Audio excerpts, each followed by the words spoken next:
Hello there, and welcome back to the Smell of Logic channel. I am Ramona, and we're continuing with the weird paranormal true stories thingy. Uh, yeah, this will be, I think, part 6 at this point. So, ready? Here we go. Story 1. I have a couple of stories. I was standing in my mother's room talking to her. I don't even remember what we were talking about. It was just a casual conversation. Then, out of nowhere, I felt all this heat on the left side of my face and heard this loud bang in my left ear. It was loud enough that my ears were ringing afterwards, similar to a gunshot. I wasn't the only one who heard it. My mom and stepdad, who doesn't believe in the paranormal, also heard it. My mom said she saw this bright white orb fly into the side of my head and rebound off of me. When I looked to see what was there, the left side of my body was facing the hallway, by the way, I didn't see anyone, and there was no one else in the home. So that rules out someone throwing something at me. I can't quite think of anything else that it could have been. When I was younger, about 5 or so, my brother and I used to sleep in the lounge of our sleeping bags occasionally. One of these nights I couldn't sleep. What I saw when I woke up was this blue, glowing figure of a man. He was ethereal, and I could make out what he was wearing, as well as his facial features. He was kneeling at the end of my sleeping bag, watching me. I became overwhelmed with fear and hid in my sleeping bag. When I looked up, just a couple of seconds later, he was gone. I fell asleep shortly after.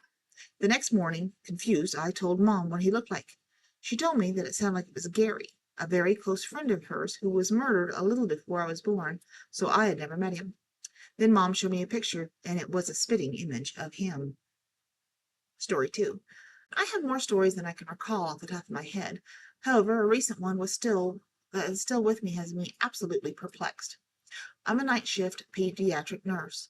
I work with fragile children who are usually on ventilators or need constant monitoring for track care, etc. I have a client who lives at the beach. It's a beautiful home with a gorgeous view, and I'm pretty comfortable there. The child was sleeping, but the family was still awake, and I was documenting the moment when an earth-shattering sonic boom exploded outside. It was so loud that I jumped up in terror, afraid the glass in the windows and doors were about to be blown in. This rush of hot air blew past me and moved my hair, and it took me a moment to realize that was impossible. No windows or doors were open at all. I called out for the child's mother and asked, "What was that? Did you hear that?" She had zero idea what I was talking about. Apparently, I am the only one in the house who heard a non-existent atomic bomb go off and felt this hot breeze that moved through closed doors and windows. To this day, I have no idea what happened. Story 3. When I was about 16, my family moved to an apartment complex. The doorknob to my bedroom was effed up and incapable of latching. In true white trash style, I solved this dilemma by simply wedging a knife between the door and the frame to keep it from opening. One Saturday night, my best friend was staying the night, and we were smoking weed and watching Toonami, when all of a sudden the doorknob started turning back and forth as if someone was turning the handle. Naturally, we assumed it was my little brother being annoying. We told him to F off. This keeps happening. I shout some threats about causing him mild physical harm if he doesn't F off as I open the door. No one is there. We assume we scared him off, so we go back to weed and bleach. The scenario repeats shortly thereafter. Confronted brother, who was asleep but we weren't buying it, and decided to catch him in the act. Stood by the door and used my foot to hold the door in place. No door knife. This happens again. Yank the door open, shouting, "Aha!" But no one is there. Brother is definitely asleep. Weird. Well, if as anything that can be given enough time, weird becomes normal. Normal becomes annoying. This happened a lot. Not just in front of me and my friend. It happened in front of many people, including my mother and brother, whom we initially thought were responsible. It happened when I was alone in the apartment. It happened during the day and night. It happened when we were smoking weed. It happened when we weren't. It happened when my older sister was staying with us. First, she was hanging out my room, then she slept on the couch about 5 feet from the bedroom door. Scared her more than anyone else. I suppose it's because we assumed whatever was doing it was outside my room. Story 4. The morning after doing LSD, I woke up with a feeling of heart tightening. I automatically sat up in this lotus position and pushed my right palm against the direction it was coming from, the corner of the room, the direction of the kitchen, where my landlord was. It stopped. I laid back down. After a while, it started again, now coming through the door. My landlord is in the hallway. Same thing. I pushed back, sitting in lotus position. This time I felt stronger. It stopped and I lay down. I fell asleep. The third time I woke up, my heart was closing in on itself. I sat up and started to push back with what looked like a human-sized black hole in the corner of the room, and it felt as though it was slowly sucking in the air. I fought back, but I couldn't really. My heart was pounding like crazy. There was a sound of things falling lower and lower, and the walls and everything in the room slowly descended into the hole. The room got darker, and it felt like everything was getting sucked into that black void. My landlord was in the bathroom, where his corner was located. His two German shepherds were outside growling and barking. My heart was racing so fast, but everything else seemed to move very slowly. I remember thinking, it's okay to die. Basically, I accepted it. The next moment, I felt bright yellow-white light appearing in the ceiling. It was a pear-shaped orb and felt like something far away. From its center, a small white beam came shooting out straight to my heart. The next moment, the dark, closed room filled with light and began to expand. It sounded like a massive choir singing multiple tones. I was still in the lotus position, right palm straight ahead. It felt like I was hovering above the bed. My heart filled with love. My whole body was beaming light. I heard my landlord cussing as he exited the bathroom and moved to the door that led to the back patio, where his dogs were now simpering and whining. I kept saying to him telepathically that I'm stronger than him and don't F with me over and over. He said something that made me feel stupid and like I don't know what I'm doing.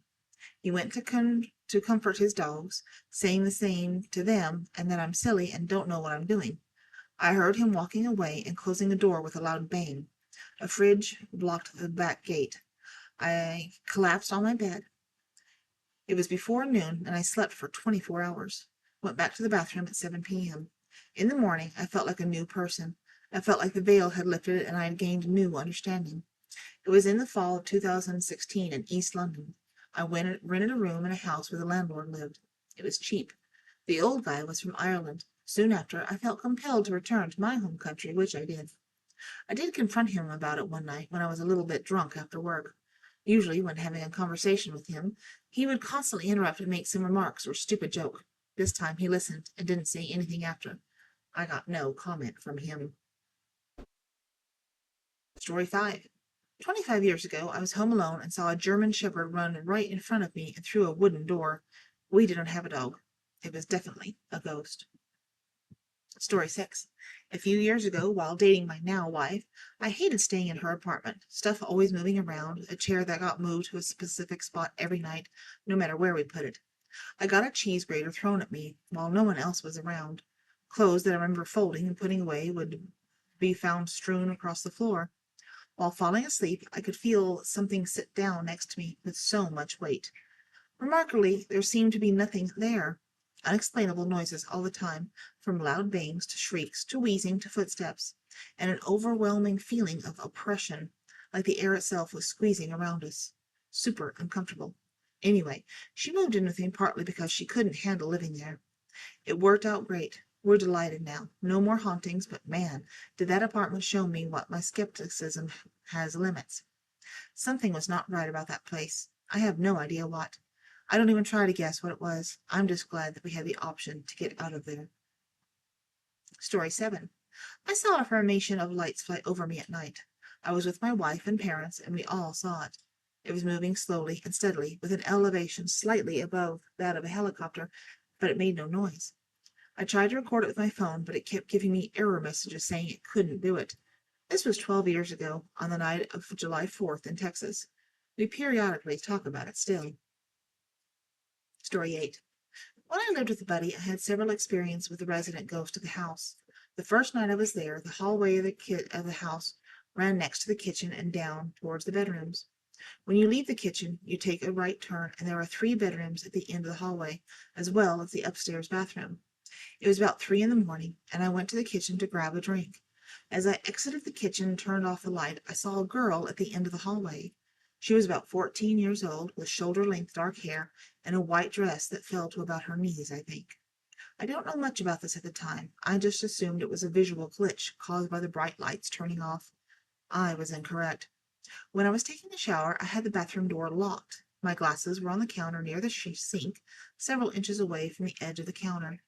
The bathroom had a large amount of counter space, with the counter positioned about 9 inches away from the closest edge. While I was in the shower, I heard my glasses impact the wall and then the door. They had gotten knocked about in the space between the sink and the wall, which was about 4 inches wide. Again, about 9 inches away from any edge of the counter. One night, while I was trying to sleep, I felt the end of the bed depressed like someone had just sat down on it.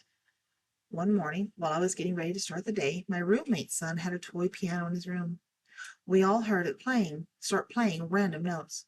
The son was not there. I checked the piano for signs of a mouse, but didn't find any. The bedroom I was in had one of those mirrors that takes up the entire closet door. I'm assuming it was the kid's room previously. One night, while trying to sleep, I saw what looked like orbs above me, and only in the mirror. Nothing that she ever did felt malicious. I never felt that there was malicious intent at any point. I assume she was just there effing with us because she was bored. If that's the case, I don't blame her in the slightest. Story 9. I saw sacred geometry on the moon one night. The moon shapeshifted into a bunch of shapes. Many years later, I discovered that one of the shapes I saw was the flower of life. The moon actually shapes into geometric patterns. This lasted for about a minute. It knocked me out for a month just by its energy. Story 10. Here's a good one. Not mine, but my husband's story. My husband had never lied to my face once in more than 10 years that we'd been together.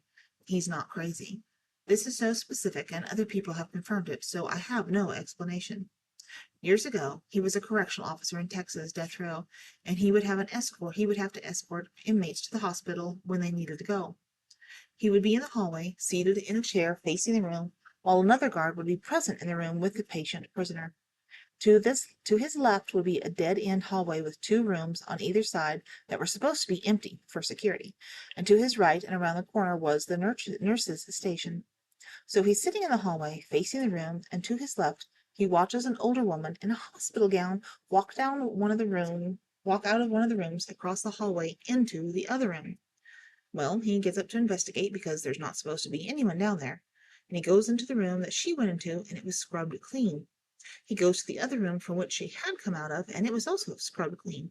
So, freaked out, he walks back out and down the hallway, just around the corner to the nurse's station, and says to the nurses, "I know y'all are going to think I'm crazy when I tell you that I just saw what happened." The nurse immediately says, "Oh, so you've seen our ghost." Well, there you go. There's some creepy, entertaining stories I hope you have enjoyed. If you did, please leave a like or a comment. That'd be cool. Go check out another video. There's plenty here on the channel. If you like to read or color, go check out my Amazon authors page. There's links in the description of every video. Lots of stuff there. And we'll talk to you next time. Thanks.